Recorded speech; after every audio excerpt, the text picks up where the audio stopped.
Hello everyone. This story is about, what if Naruto and Temari had a political marriage after the failed Suna invasion? Desperate to keep their alliance with Konoha, the Suna council decides to offer Temari's hand in marriage to none other than Naruto, after realizing who he is. Hope you enjoy the story, and as always, please like, share and subscribe for more. Now let's start. Naruto wandered downstairs to discover a thoughtful clone had picked up some cereal for him. Grumbling a bit at himself for forgetting to transfer his stash of instant ramen, Naruto sorted through the memories of the clones dispelled during the night. A couple of things stuck in his head, and he made mental note to explore them further, but what really had his attention was Hiraishin no Jutsu. No way, this must be the jutsu that made Tusan a legend. Spacetime ninjutsu? Oh, this is gonna take a lot of work. From what he could understand, the scroll was the rough outline of an incredibly complex teleportation ninjutsu. He thought he got the gist of what he needed to do, but more than half the notes were gibberish to him. Damn, I'm gonna have to learn Fuinjutsu theory. Won't that be fun? Naruto headed outside intent on creating his clone army for the day. While he might get stuck learning protocol today, at least his clones could get something done. Before he could summon them, he noticed one of his clones from last night standing in the middle of a barren training field. Noting it had his attention, the clone started bouncing up and down excitedly. Boss, you're gonna love this. Bunshin Daibakuha. As soon as the clone uttered those words, Naruto was rocked back as the training field became a small crater. Well, that certainly is interesting, but I'm pretty sure I said no explosions last night. Twitching in irritation, Naruto summoned 200 clones.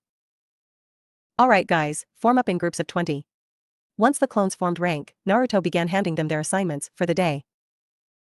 Alright, first group, we need to massively improve our chakra control if we want to use the stuff from the library. I want you to do the leaf balancing exercise while you water walk. With a quick salute, the first group headed down to the small pond near the back edge of the compound. Group 2, practice the henge and kawarimi. Tausen's notes said that when someone's mastered a jutsu, they can start to use it without hand signs. I want the ability to use a kawarimi without seals by the end of the day. Group 3, practice the C-rank jutsu we found yesterday. Group 4, calligraphy. Seals don't write themselves, you know. Group 5, find every book on Fuinjutsu theory in the library you can and start reading. Group 6, you get to work on the gardens. Try to keep most of it alive. Group 7, go move everything out of the old apartment, then I want an inventory of the house. Group 8, Kazan's taijutsu scrolls, get practicing. Group 9, Kenjutsu training, use the Kodachi. Last but not least, Group 10. One at a time, practice that exploding clone thingy. In the already provided crater. Summoning one last clone, you. I want you to thoroughly reread the Hiraishin no Jutsu scroll. Every time one of theory clones dispels, I want you to read it. Damn it, I forgot. Creating a few more clones, you guys, Rasengan work. I want to be able to use it one-handed. Watching his clones get to work, Naruto vanished in a shunshin. Popping in with a quick morning bachan, Naruto swiftly dodged the paperweight, the sword at his head. Sadly, he didn't see the empty sake bottle that followed it. Tsunade felt a strong easing of her spirit as she watched the jar smash her insane grandnephew back into the wall behind him. Huh. Doubt he'll stop calling me granny, but man, that felt great. Trying to maintain a straight face as Naruto dragged himself back on his feet, Tsunade considered how to break the news. Deciding Naruto would probably just prefer it straight, she sighed. Alright Gaki, gonna cut straight to the chase. We don't have time for you to learn protocol, your fiancé is due today. Ignoring the sputtering and cursing her statement created, she tapped her chin and thought. There's a new problem too. Sunagakure promoted her to Chunin, and you remain a genin. I can't just promote you, much as I would like to, but I have an idea. Seeing Naruto take a keen interest, she smirked, I'll give you a week to get ready. Then I want you to fight the students of Asuma, Kurenai, Guy, as well your own Team 7. Bachan, that's crazy, Naruto grinned. I love it. Good to hear Gaki, now let's get down to the west gate. If we get there with time to spare, we can annoy Izumo and Kotetsu.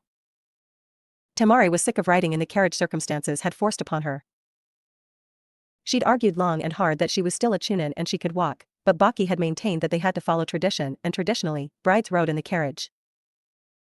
In addition to being extremely uncomfortable, the journey was taking twice as long as the last time she had made the trip. Reaching over, she ran her hand along the smooth metal of her mother's war fan. At least I was allowed to keep this. Laying her head back against the seat, Temari focused on calming herself. Today, she would no longer be a Sunagakure shinobi, but one of the Leaf, and that hurt more than she would have believed. Despite how her little brother had been treated, she loved her village and has been proud to wear the symbol of the sand. She was jerked out of her thoughts as Kankuro stuck his head through the window. Hey, Nachan. How you doing? I'm scared, little brother. I don't want to be married, especially not to a stranger from another village. I totally agree, Nachan, Kankuro said. Only thing I've heard is that you're marrying into a clan, but other than that, I've got nothing. Baki broke into the conversation. Looks like we're here. Seems the Hokage herself came to welcome you, Temari, which is either a very good or a very bad sign. Tsunade stood with her arms crossed tightly over her chest, wrinkling the red and white fabric of her formal robes of state. With her were Shizune, Naruto, Sasuke, and Sakura. Gritting her teeth in irritation, Tsunade whispered to Naruto. If Kakashi doesn't show in the next 30 seconds, I want you to burn all his books. Hi, Bachan, Naruto whispered back. Your will shall be done. Torn between laughing and hitting him, Tsunade eyeballed Kakashi as he wandered up to the group just as the four Sunagakure shinobi approached. His timing meant she couldn't say anything, but the look in her eyes warned Kakashi that this conversation was not going away. Greetings and welcome to Konohagakure no Sato. I am Tsunade Senju, Godame Hokage, and I am most pleased to formally welcome you. Naruto faced Temari nervously, bowed and spoke the phrase Tsunade had hammered into his head while they were waiting. I welcome you, Temari, my water is yours, and I wish you shade and safety. Temari stared in complete shock. Not only had she not been expecting the traditional greeting of a Sunagakure groom to his bride, she couldn't believe this was who she was to marry. Snapping out of her reverie, Temari bowed in return. I greet you, Naruto, I am thankful for the honor. May you always find water and may our home be blessed with shade. She eyed him carefully, he seemed more serious than she remembered, more controlled. He had been a wild one during the exams, but now, he looked much more like the determined warrior she had seen defeat her brother. Naruto stiffened as Gaara shuffled near. His green eyes still bore the crazed look, but he seemed to have lost his murderous aura. Hey Gaara, how's it going? Naruto Uzumaki, Gaara spoke tonelessly, will you protect my Nachan as one of those precious people you told me of? Naruto blinked, momentarily confused, then gave Gaara a small, warm smile. I swear I will, Gaara, and I always keep my promises. Gaara simply nodded, thank you, for everything. I'm not sure I follow all of that, Naruto said quietly. I get thanking me for promising to take care of your Nachan, but what's everything else? You showed me true strength, Gaara replied just as softly.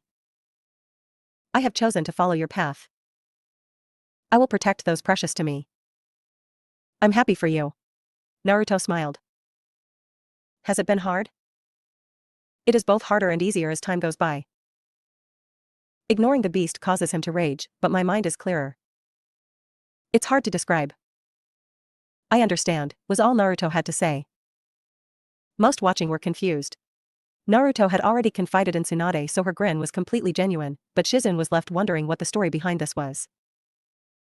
Temari and Kankuro knew what their brother meant, but he had not spoken to them in great detail about what had happened between him and the other Jinchuriki. Kakashi looked interested, but masked it behind his usual apathy quickly. Sasuke was glaring at Gaara, still angry that he had not been the one to defeat him. Sakura was nervous, she would never be able to forget the images of what he had done to Lee. Well, Tsunade said into the quiet that had settled over the group. I think Naruto should show Temari to their home, and I've made arrangements for the three of you in one of the hotels. Naruto interjected, Bachan, if it's alright, how about I take everyone with me? It's not like I don't have the room. Eyeing him, Tsunade shrugged, I suppose you can. Just remember I want you in my office tomorrow at 9. We need to swear Temari in and place her on Team 7. I don't have an opening on my team. Kakashi said hurriedly. There are no open slots, Tsunade growled back, I twitching in rage. If you weren't always late, you would have heard me explain that an hour ago. Secretly Tsunade had hopes that the time spent together on a team would cause the two to bond. She didn't want the little gaki stuck in a cold, loveless marriage, it was perhaps one of the few things he would not survive. She believed Temari and Naruto could make it work, but without an extra push, might not make the effort to try on an emotional level. Kakashi gave Tsunade one of his eye smiles. Well, that works, but I'll need some time to evaluate her and get their teamwork up to par. Should be a busy week for us. Naruto drooped. Bachan, I'm kinda occupied this week. Didn't Kakashi-sensei get the message? Tsunade glared at the masked Jonin. No, because he was late. Kakashi, Naruto is training for an impromptu Chunin exam Monday. He will be fighting all the members of the Konoha 12 with the exception of Lee. Kakashi stared, eye-wide in shock. Hokage-sama, that is simply insane. Tsunade shrugged. It's what the Gaki chose. Naruto lead his fiancée and guests into the compound right as the last of the exploding cones decided to blow himself up. As much as he wanted to laugh, he found he had his hands full getting everyone to put their weapons away. Guys, it was just a stupid clone blowing himself up. Nothing to worry about, I swear. Once everyone settled, Naruto began a small tour. Alright, welcome to the Namikaze Uzumaki estate. As you can see, we've got trees, some training grounds, a giant hole in the ground, stupid freaking clones, and gardens. Eyeing the general destruction, Naruto felt he had to add. Nah, Temari, I sure hope you garden better than I do, cause I think my clones really screwed that up. To her own surprise, Temari found herself agreeing. The clones had really messed things up. Looking around a bit more, Temari felt that so far, her new home wasn't too bad. She would have some privacy even if everything struck her as being a bit green. Sunagakure didn't have much opportunity for gardening, but she had maintained a flower box of herbs in her room for several years. I know a little gardening, Naruto, she said. You have to remember, though, I come from a desert. All this green seems really odd to me. Naruto looked a little crestfallen, so she spoke quickly. Not that it's bad. I've always wanted a big herb garden. Alright guys, Naruto almost yelled in excitement, I want to show you where you're staying tonight.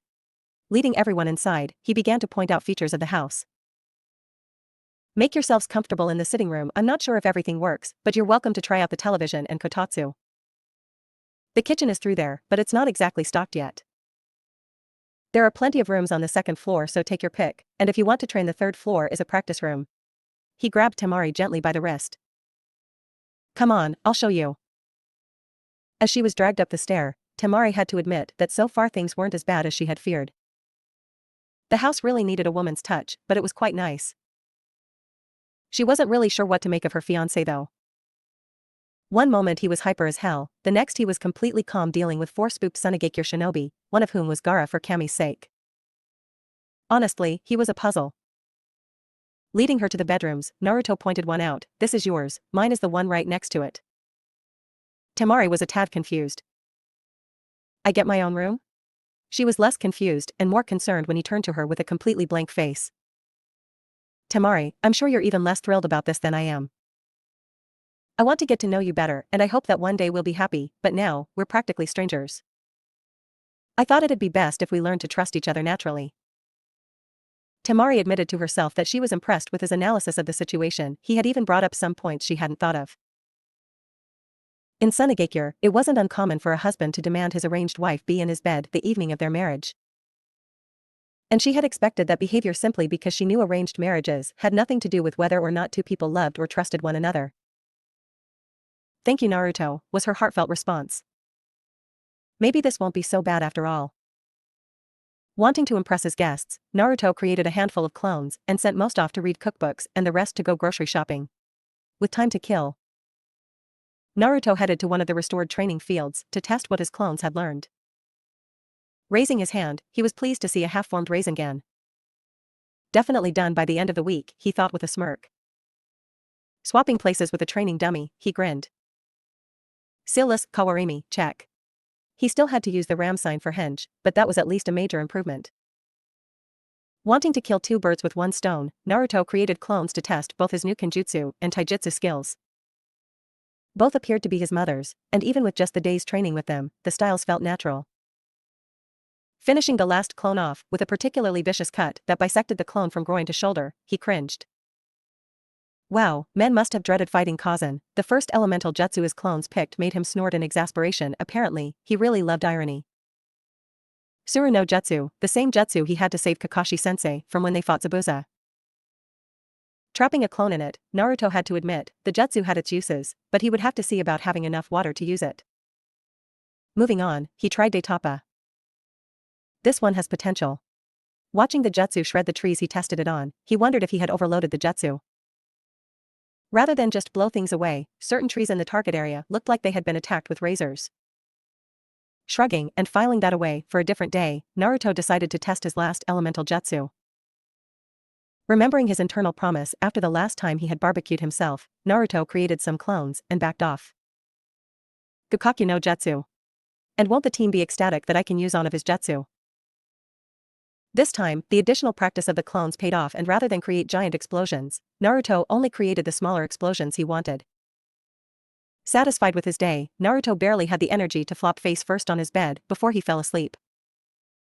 The next morning found Temari waking up to the smell of something delicious.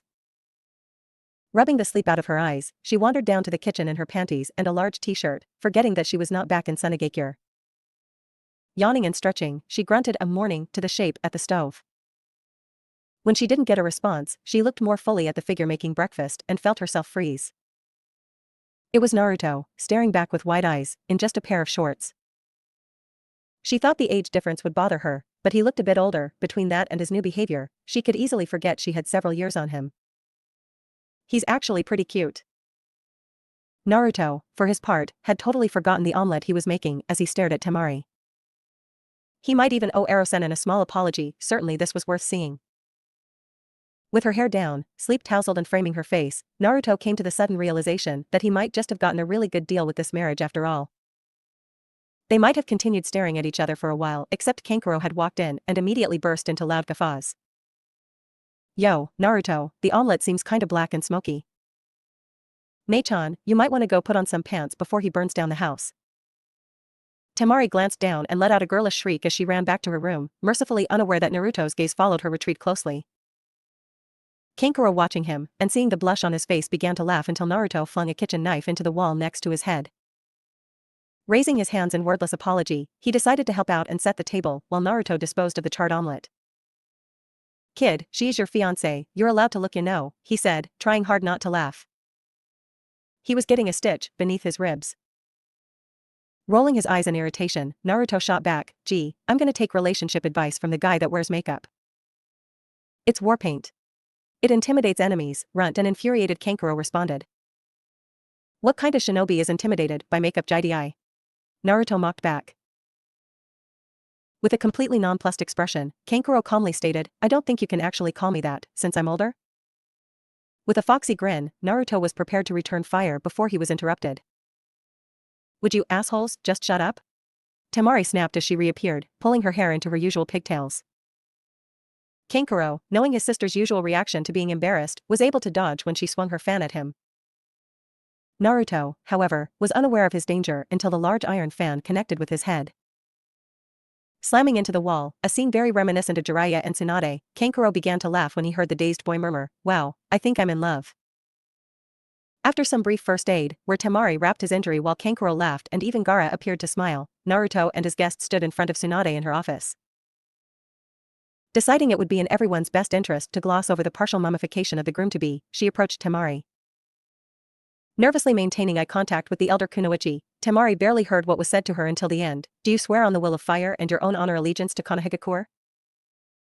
Reaching back and undoing her Sunagakure Hitayate, Temari calmed herself as she swore herself to her new village. My honor, my life, I do so pledge.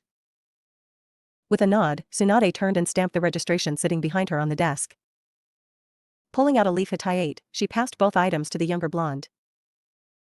With that done, you should know that the wedding ceremony will be in 2 months. Baki, you and Temari's brothers are welcome to visit at any time. I'll be granting you travel passes when we finish here. Are there any questions? Hokage-sama, what are my expected duties? Temari asked hesitantly. Tsunade was impressed the girl was thinking that far ahead, but was surprised that Naruto's body language had suddenly switched from passive to protective. Well, this is a surprise, I didn't think he would understand that, but apparently he does, and he wants to protect the girl. Seems the little Gaki will be just fine. Neither council has pressed the issue yet, but I expect there will be pressure in the future. Tsunade replied, hedging her answer somewhat. Until the Gaki there matures, you'll probably be fine. You're both young, it'll be a while before the council is concerned. Temari nodded in understanding. At least she wasn't going to be forced to produce any children she didn't want, she hoped when the council finally came to a head about it. Her relationship with Naruto would have had enough time to grow.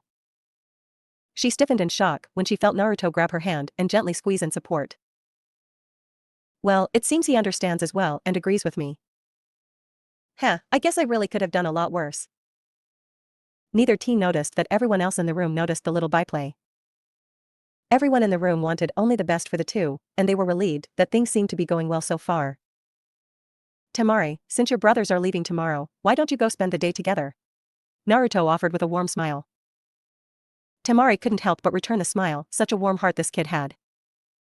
I would like that, if you're sure it's acceptable. Completely sure. If I had family I wasn't going to see for a while, I would want to spend what time I had with them. I'll be too busy training to spend much time with you today anyway. Thank you, Kanyakusha. We will see you at home this evening. With a bow, Temari left the office with her family. If you don't have anything for me, Bachan, I have training I need to do. Seeing Tsunade shrug, Naruto used Shunshin to poof away.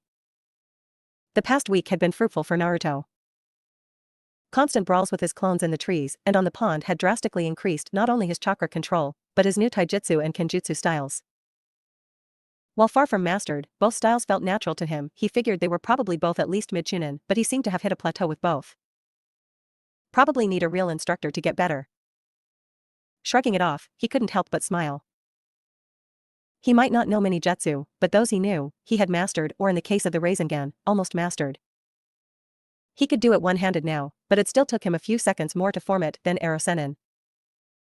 Still, not too shabby, and the other jutsu he had down to either a single seal or no seals. That was going to come as a shock, and the best part was the teen couldn't steal his jutsu. Using his new understanding of basic Fuin jutsu, Naruto had managed to increase his conditioning with resistance and gravity seals. Taking ruthless advantage of his healing from Furball, Naruto had more or less run himself into the ground. When he had released the seals this morning to adjust, he noticed that he was probably at least twice as fast as he had been. And he hadn't really gotten to test his strength after he destroyed the first training dummy accidentally. His attempts to use his father's jutsu had been interesting, to say the least. The first time he almost insisted on doing it himself, before his clone reminded him of the great fireball fiasco.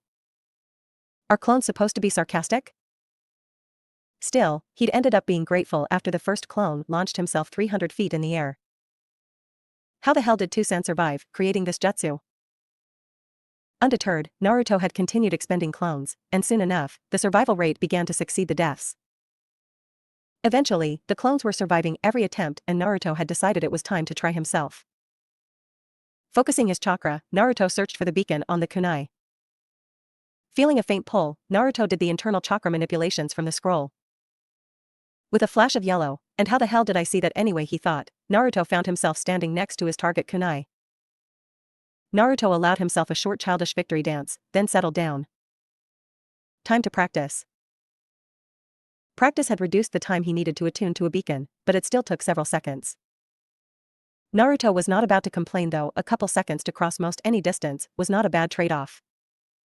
His father's notes had also answered the question he had on deploying the kunai. His peers were already frustrated with his Kage Bunshin. He suspected that they were really going to dislike Shuriken Kage Bunshin using Hiraishin kunai. Things with Temari were going as well as he could expect. She had a bit of a temper, but unlike Sakura, she at least tried to warn him off when she was getting angry, a side effect of having a dangerous brother, perhaps? He usually missed her clues and ended up with a metal fan being smashed across his head, but they were getting better. They were beginning to become comfortable with each other, sharing stories and jokes during Naruto's infrequent breaks from training. Temari was beginning to enjoy life in Konoha. She was surprised on her second day in the village, all the kunoichi of her generation swooped in to visit with her. Ino led the charge, but all of them, even Tenten, wanted to get to know their new comrade. Temari apologized, at least in regards to her excessive violence against the other kunoichi, and made it clear that it had not been personal and that she didn't want her hanging on to a grudge. All was forgiven when Tenten was allowed to handle the war fan. The other kunoichi all rolled their eyes as Tenten swung the fan around with stars in her eyes. She felt herself smiling as she watched. It was nice to have girlfriends.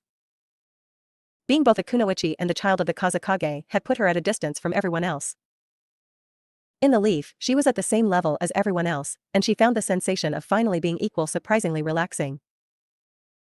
It had also led to an interesting discovery. Apparently, Namikaze men enjoy overbearing women.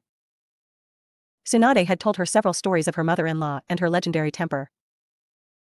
She hadn't been inclined to believe it until she saw the boy she had watched beat her bother being floored by one of the weakest kunoichi from the exams. It was a revelation. Her betrothed may be smarter than she had believed, but she was going to have to be the one to keep the hyper-idiot in line. Still, she was beginning to think of him as her idiot, with a small smile. Naruto hummed to himself as he stood over the stove. He found that cooking was actually enjoyable for him and it kept Temari from poisoning him with her so-called food. He snickered when he recalled the time he told Temari that her cooking was probably the reason poor Gaara had been so homicidal. The joke was still funny half an hour later as he limped into the house. Finishing up, he called, "Temari, dinner is done." With a flash of blonde he could have sworn was Hiraishin no Jutsu, Temari was seated at the table. Tomorrow being an important day, Naruto had gone all out. Using info gathered from Ino, traded for a future favor to be decided, Naruto had prepared Temari's favorites: kenshin soup and roasted chestnuts, followed by a large chocolate cake. Naruto had some fun poking fun at Temari for drooling, but quickly shut up when her eyes promised retribution. Naruto had inadvertently discovered that shadow clones made great kitchen staff. He got to cook and make as much of a mess as he wanted, and the clones had to clean it up. Temari tried to point out that with the clones, he would still get the memories of cleaning up, but Naruto was insistent. Best deal ever. After the clones cleared the table, Naruto walked over to Temari and in a display of boldness slightly shocking both of them, kissed her cheek. "I know I've been busy this week, but I wanted you to know that I'm glad you're here. Now, I need to go get some sleep, tomorrow will be a long day." Watching him head upstairs, Temari sat holding her cheek with a light blush. Being the daughter of a Kage and the sister of Gaara, no one had ever kissed her before. With a smile, she decided that it wasn't half bad. Temari was bored and irritated, but mostly bored. She had thought that watching her future husband fight his friends would be more entertaining, but with a few exceptions, the fights had been extremely one-sided so far. First up had been that pink-haired twit her soon-to-be husband was so enamored with. The fight itself was just pathetic, but as much as she despised weak kunoichi, that wasn't what had her blood boiling. Naruto stood facing his longtime crush as she entered the area battleground. Watching her, he found himself confused. Why was she walking so timidly? Her head hung down, hair blocking her eyes, every step seemingly forced. This wasn't what he expected from Sakura-chan. She was supposed to be confident and strong. Breaking from his musings, he slid into his fighting stance when Sakura arrived. She didn't match him though, just stood there fidgeting nervously. "Nah, Sakura-chan, what's the problem?" he called out. Sakura flinched a bit as the loud voice of her teammate intruded on her thoughts. Without raising her head, she spoke, almost a whisper. "Naruto, I'm sorry. I never thanked you for saving me." With a bitter laugh she pressed on. "Any of the times you saved me, I guess. Against Zabuza, the exams, and then, with Gaara." The girl began hugging herself firmly as if she were trying to hold back an explosion. "You keep saving me, and I just blow it off." Beginning to cry, she forced herself to continue. "I suppose I'm just jealous. When our team formed, I thought I was strong, or at least stronger than you. Turns out I was wrong, huh?" Naruto was so shocked he dropped out of his stance. He sheepishly rubbed the back of his neck as his thoughts flashed back over the events as he tried to figure out what was wrong with Sakura. With a mental shrug, he decided to just wing it. He didn't really understand girls in general, and Sakura was kinda strange even then. "Sakura-chan," he said pleasantly, "I need you to look at me." When the girl hesitantly met his gaze, he mentally winced at the amount of pain he saw in her eyes. Letting his mask down, he gave his teammate a true smile. "Sakura-chan, I accept your apology and your thanks, but that isn't why I did it." He raised his face to the sky in remembrance as he continued. "When we were in Wave, Haku taught me that someone is only truly strong when they protect something precious to them." Lowering his gaze back to the girl, he smiled again. "You are not weak, Sakura-chan, you just haven't found something to be truly strong for yet. You can come train with me at my estate if you want, but you will only get stronger if you truly work for it." Still, judging from the way crazy snake lady over there is twitching, we should start this match, before she molests me again. The final comment was too much for Sakura, and she roared with laughter, remembering what Anko had done before the second exam. Temari gritted her teeth in irritation. Stupid, weak fangirl, wannabe kunoichi. Why the hell is he so stuck on that pink-haired? Arg. Why do I care?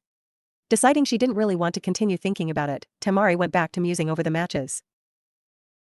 Naruto hadn't humiliated the stupid pink menace, but it was obvious to every shinobi in the audience that he had held back. The next match was more exciting, that weapons girl wasn't so bad. Temari had crushed her in battle only because she was able to blow away all of her attacks.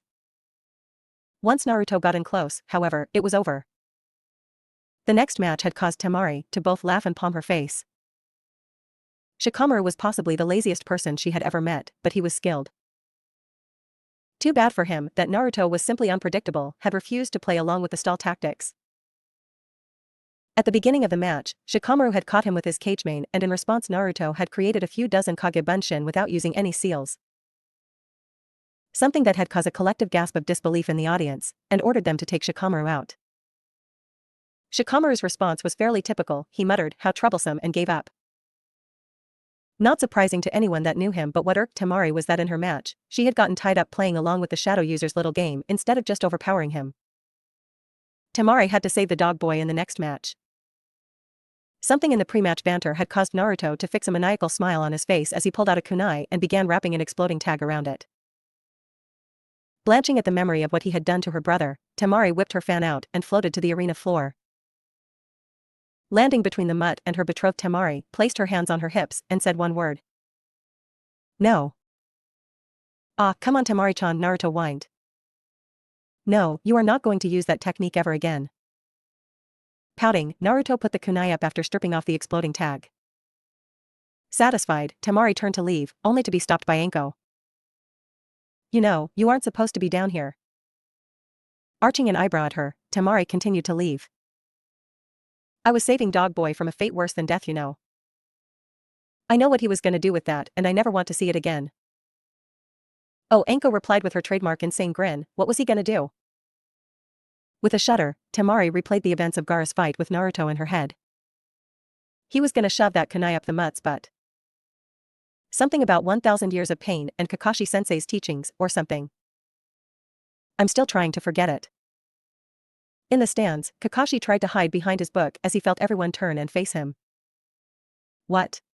I used it as a joke during his genin exam, he said defensively. I didn't think he would actually use it on someone, let alone with an exploding tag. Denied the use of the 1,000 years of pain, Naruto had simply thrashed the bog boy after he had tricked Akamaru into playing catch-over in a corner with a Kage Bunshin. The match after was boring, the tubby kid tried to flatten Naruto and had been blown away with a wind jutsu, then beaten down by Kage Bunshin.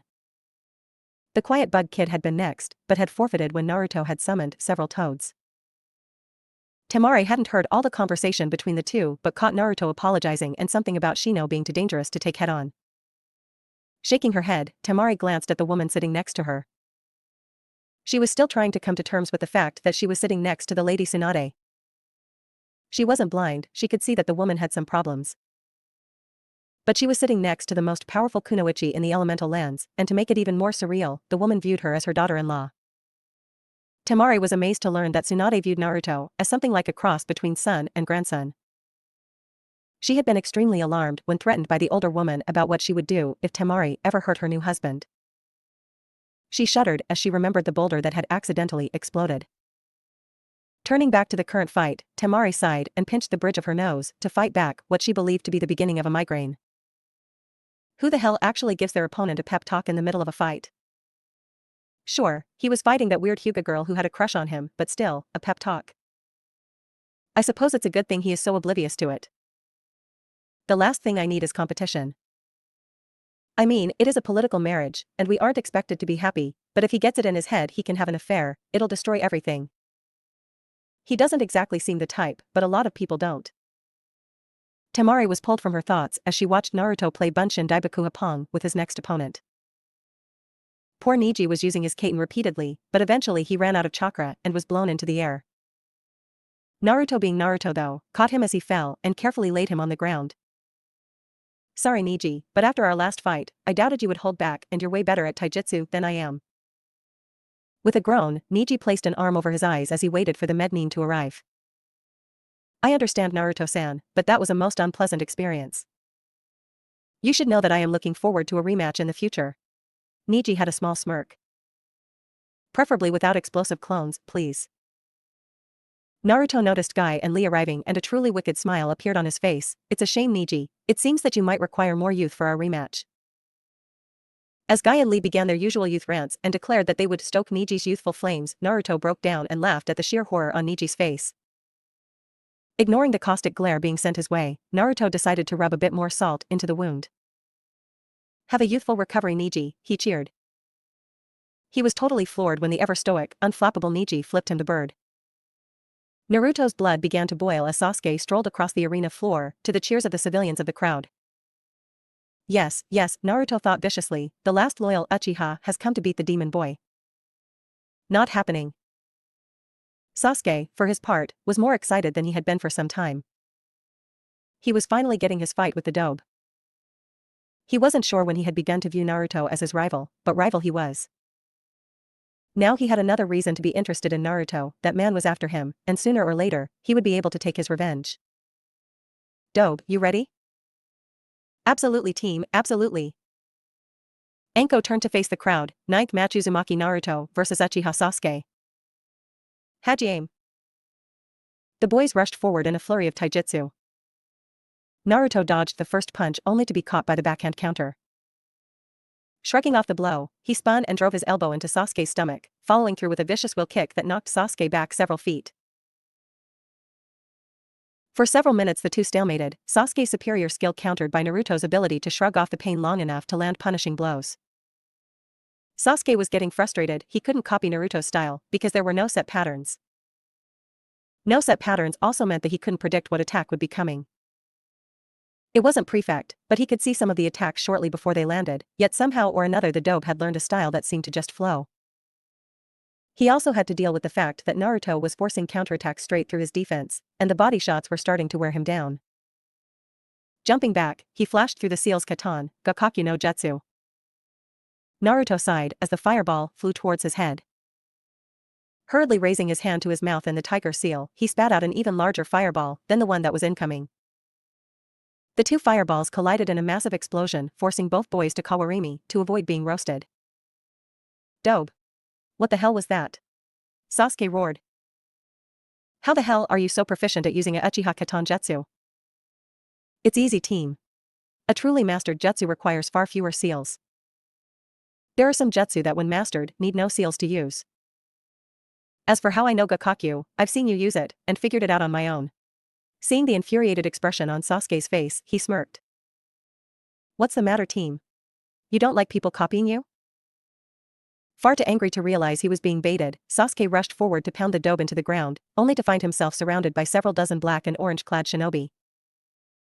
The clones followed in their creator's footsteps and landed several powerful body shots that left him exhausted and struggling to breathe.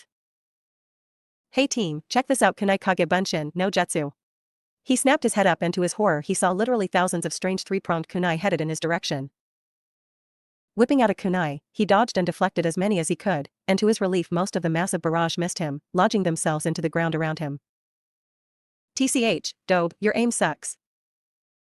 Oh, you think so team? I think they went exactly where I wanted them. With a vicious smirk, Naruto disappeared in a golden flash. Ignoring the gasps of shock from the crowd, Sasuke scanned around trying to find the dobe, but was more than a little shocked when a powerful kick slammed into him from his blind side. Spinning around to retaliate, he blinked as Naruto disappeared in yet another yellow flash. Confidently he spun around to block the attack he expected at his back, only to once again be knocked to the ground by a strike from behind. Damn you, dobe. How the hell are you doing this? Well team, when a S-class shinobi marries a S-class kunoichi and they do a special little dance, 9 months later the magic chakra stork delivers them a baby. In the stands, Temari and Tsunade exchanged pained glances and emitted near-identical groans. Speaking to the younger kunoichi, Tsunade was nearly dripping sarcasm. Hopefully he is just trying to irritate Sasuke, but I wouldn't bet against him actually believing that. At Temari's look of disbelief she continued, well. I really doubt anyone actually explained to him where children come from, you know. Ah. He's so well adjusted, I sometimes forget about his past. I wasn't expecting to see him use Hiraishin no Jutsu, though. You think he is trying to make a statement to those idiots screaming for his blood? Turning back to the match with a small amused smile, Tsunade simply replied, probably. Back on the battleground, Naruto was finishing up his rather bizarre speech. And that team is the reason that ramen is the food of the gods. Blinking, Sasuke stared at his rival with complete and utter disbelief. Dobe, there are so many things wrong with you, I just don't know where to start. But you never answered my damn question. With a patronizing air, Naruto decided to enlighten his teammate, Sasuke. My father was the Yondaime, otherwise known as the Yellow Flash. Now that I have people and things to protect and no one sabotaging me, I can stop hiding my abilities. Did you think I wouldn't use a family jutsu against you? Sasuke's rage boiled over. Damn it, damn it, damn it. Why is he the one that has that power? I need it, not him. Yes, Sasuke, you need power, another voice whispered to him. Use the power, destroy your foes, become invincible.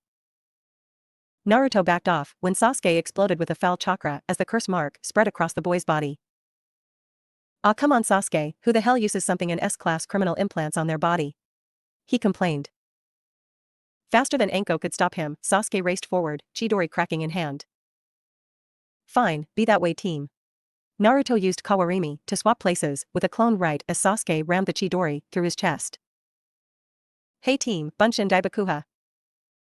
Most of the audience was horrified when Sasuke was seen after his encounter with the explosive clone. His left arm was partially torn from his body, his face and chest covered in burns and shrapnel holes. With a low whistle at the damage, Anko stepped forward, Shausa, Uzumaki Naruto, as the medics rushed, and she whispered to Naruto. You think that was a bit much there, Gaki? An extremely cold expression crossed Naruto's face as he answered. Anko, he just tried to ram an assassination jutsu through my chest. If I hadn't swapped with that clone, I would be dead. So no, I really don't think that was too much. Nodding her agreement, Anko glanced up at the Hokage only to find the woman on the arena floor, facing Naruto with a very serious expression on her face. Holding up his hands to ward her off momentarily, Naruto began to explain. Bachan, he just tried to kill me. I think I was perfectly justified blowing him up. With a sigh, Tsunade pinched the bridge of her nose. Was there any other way you could have stopped him? Or failing that, used Hiraishin to get out of the way? No, Naruto responded, arms crossing his chest. I barely had time to Kawarimi. I just learned Hiraishin, so it still takes me a few seconds to lock onto a seal. I stepped down the power of the explosion, but when the clone detonated, he had his arm shoved through its chest. For what it's worth, I'm sorry, Bachan, but I'd do it again. Damn, the paperwork is gonna suck for this one. With a dismissive wave, Tsunade used a leaf shunshin to return to the Hokage's box. Last fight, Gaki, doubt you'll have too much of a problem here though. Anko said as she watched Ino walk up. Naruto, the loud blonde yelled. How dare you hurt Sasuke-kun like that? With a sigh, Naruto faced her. Ino, last time I'm explaining this. I barely had time to Kawarimi with that clone, and he rammed an assassination jutsu into what he thought was my chest. If I hadn't gotten out of the way, I would be dead, and I really don't want to be dead. I stepped down the explosive power of the clone, but once again, his arm was in what he thought was my chest. Realizing he was starting to rant, the blonde paused only to be surprised when Ino chimed in. Yeah, I get it, she said with a long sigh. At the look of disbelief on both Naruto and Anko's faces, she raised her voice in irritation. Look, just because I like him doesn't mean that makes it okay for him to try and kill his teammate. I'm an heir to a shinobi clan, I understand this thing, you know. Grabbing her ponytail in irritation, Ino stopped her rant when she saw Naruto staring at her cross-eyed. Gomen, Ino-san, Naruto spoke formally, for him anyway. I was simply expecting you to be furious with me. Gomen again. Releasing her ponytail from her death grip, Ino sighed. Gomen, Naruto, I suppose I should have known you would expect me to snap. At the risk of making you snap, I would recommend you forfeit this match. You can't beat me physically, and I'm pretty sure you've been told to never use your clan techniques on me. Ino snorted, yeah right, like I'm just gonna give up. Even Billboard Brow fought you, so I am too. How'd you aim? Jumping back, Naruto barely had time to curse when he heard Shintenshin no Jutsu. Nearly every shinobi in the audience had to resist the urge to facepalm, and Ino's father Inoichi was damn near having a panic attack. Naruto looked at the collapsed form of Ino and frowned. Seriously? He asked in shock. After just being told not to do it, she went and did it anyway? He seemed to lose focus for a second before he groaned and turned to Anko.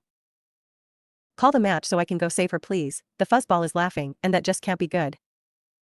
Shasa, Uzumaki Naruto. Hurriedly dropping to the ground, Naruto entered his mindscape as Inoichi tried to reach inside his daughter's mind. The combination of all three jutsu was too much for his mental barriers, and his thoughts began to display themselves on the nearest surface, the wall of the stadium.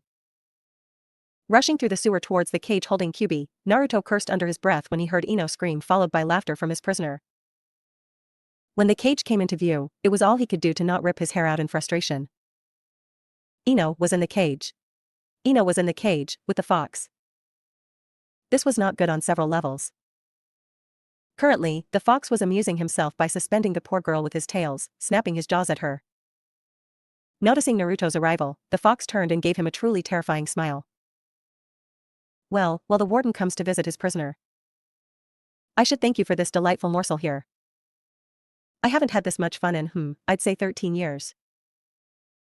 Cautiously moving forward, Naruto forced himself to speak calmly, let her go fox. You know things will end badly if you kill her. Oh please, the fox replied, rolling his eyes. I see what happens you know. The morsel was warned but didn't listen. Snapping his jaws at Ino again, the fox laughed. I should just eat her, but these screams are just invigorating. Naruto carefully eyed the distance between Ino and the bars and considered ways to get the terrified girl clear. Slowly a plan formed, a suicidal plan, but when dealing with Kyubi, there really wasn't much else he could do. Charging a Rasengan, Naruto darted towards the bars. As he drew closer, the fox moved to face him, dropping Ino. As fast as possible, Naruto used Kawarimi, swapping places with her. Okay, that is part 1 completed, get Ino out of the cage. Now for the really hard part, he gulped when the fox turned to him with a sinister grin. Getting out of this cage alive. Realizing he had seconds at best before he was eaten, Naruto zipped forward and slammed the Rasengan into the fox's paw, trying to buy time. Sadly, Kyubi didn't react the way he had hoped. Rather than draw back even momentarily from the pain, the fox simply used the same paw to slap Naruto away. Slamming into the bars in pain, Naruto damn near didn't connect the dots in time. The bars. Ha ha ha, take that fox. He cheered in his head as he dove back out into the sewer, barely ahead of what could truly be considered the jaws of death. Haha, take that you stupid furball, he taunted. I got her out fuzzball. Naruto walked over to the traumatized girl, he knelt and gently shook her shoulder. Nah, Ino-chan, you're safe now, calm down. Slowly, Ino focused her eyes, and before Naruto could react, the girl glomped him so hard he could barely breath. Thank you, she hysterically spat out. She began to cry into his shoulder, I was so scared. I thought I was going to die. Not really sure what to do, Naruto sort of just patted her back and stroked her hair in an attempt to calm her. Shoo, you're okay, it'll be alright. Just calm down, okay? Seeing her regain a semblance of calm, he backed up a bit. Ino, now that you aren't trapped in there with the giant walking carpet, can you release your jutsu please? I'm pretty sure your dad is freaking out and I'd really like to get out of here myself. Nodding, Ino concentrated, then frowned at him. I can't. She said flatly. I've tried to release, but something is blocking my exit. As the Kyubi started laughing behind him, Naruto palmed his face in irritation. Mumbling under his breath about giant pain in the ass foxes of freaking doom annoying the living shit out of him, Naruto turned to face his prisoner.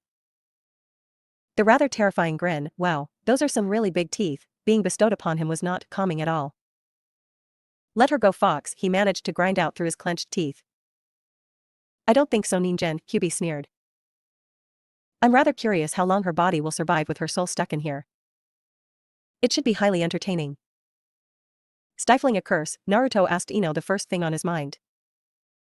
Is he serious? Your technique sent your soul into my body? That's just nuts. Crossing her arms, Ino managed to somehow pull off a haughty look. Of course it does, Baka. How else would you be able to take over someone else's body? Fantastic, he muttered glaring at the highly amused fox. Ino-chan, how long can you survive in here anyway? She hesitated in her response. Well, I really don't know. The longest I've ever heard of was my dad spending a bit over a day during an interrogation, but he said that it took a lot out of him when he did. Pouting, she refused to look up at the fox. I'm not as strong with this skill as my dad yet, and I don't think he was tortured by a terrifying creature living in the guy's head. Speaking of, Naruto, what the hell is that thing? With a resigned sigh, Naruto waved a hand vaguely in the direction of the cage. Ino-chan, meet Kyubi. Kyubi, let her go right fucking now. Watching the fox simply lay down and laugh at him. Naruto launched a barrage of insults at his least favorite furry creature as Ino simply stared at him in shock. Not a stupid girl by any means, Ino quickly placed all the pieces of the puzzle in place and blurted out. Your father didn't kill it? Oh sweet Kami, he sealed it into you. Naruto jerked around in shock. He really hadn't been expecting Ino to yell right behind him, let alone figure out what had happened so fast. Yeah, he responded despondently. My father sealed Fuzzball here into me to save the village. Supposedly he tried to have people see me as a hero by holding the stupid thing prisoner, but most the civilians thought I was the damn thing and most the shinobi kept their distance cause most Jinchuriki are not terribly stable. A really good example would be Gaara before I beat him during the invasion. Anyway, enough about that, we have to get you out of here. Alright Fox, what do you want to let her leave? Take the seal off. Not happening bunny ears, try again. Why should I care? The only thing I want is that damn seal your father stuck on me off. You have nothing else I could want, you pathetic mortal fool. Heh, you think I'm stupid, don't you Fox? I know what you're afraid of. We both know you could have killed me when I was in the cage, but my father's seal means that if I die, you die too, doesn't it? Naruto shot the fox the fiercest glare he could muster. Which really wasn't bad if it wasn't directed at something other than the Kyubi no Kitsune, and turned to Ino. Ino-chan, I'm about to do something really, incredibly stupid, but it should allow you to get out. When you feel that hold on your jutsu loosen, get the hell out of here, okay? Ignoring her questions about what he was doing, he turned back to the fox as he drew his kodachi. I so wanted to be Hokage, but I suppose this is as far as I go. At least I'm taking this jackass with me. Placing the tip of the kodachi against his stomach, Naruto called out in an almost sing-song manner. Last chance team. Let her go. Scoffing Kyubi barely bothered to look up, you wouldn't dare Ninjen. Maybe if it was that pink-haired tramp you drool after, but you have no ties to this one. Do your worst. Laughing Naruto called out, you really don't know me as well as you think you do, Fox. Yes, she isn't really a friend but she is my comrade, a fellow leaf ninja, and as such, she is precious to me. Without saying anything else, Naruto rammed the kodachi through his stomach, Kyubi roared in anger and the figure of Ino disappeared from his mind. This was all for now. Thank you for watching, I hope you liked it and that you will be back for more. Please like, share and subscribe. See ya.